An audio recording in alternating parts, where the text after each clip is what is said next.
I was diagnosed with cancer in 1998 when I was 8 years old.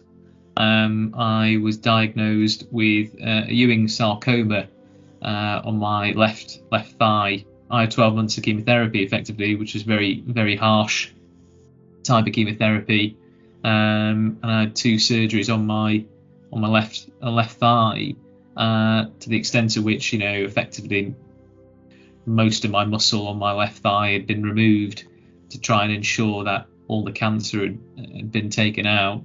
When I was 21, I got diagnosed again in 2012. That was by accident, quite literally by accident.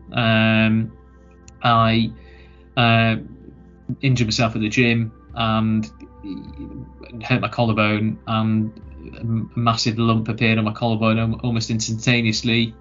And I got put through the system again and referrals, and another biopsy was had, and it was malignant again.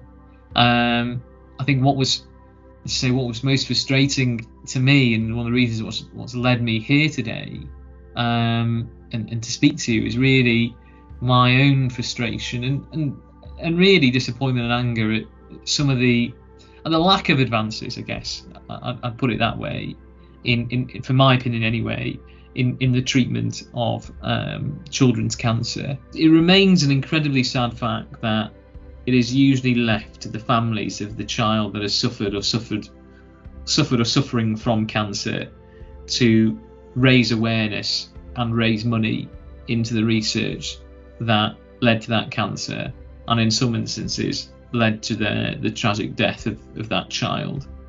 It just pains me to think of there being so many young people who have died of this illness, of this disease. And indeed, even those children who, like myself, we've been very lucky to survive, but are now left with, life-changing side effects. And perhaps some of those side effects could be avoided with better research. And, children won't be left with, children who've survived won't be left with, robbed childhoods in some instances, or horrible mental scars, or, limitations on what they can do in their lives going forward. And that for me is really what all this is about.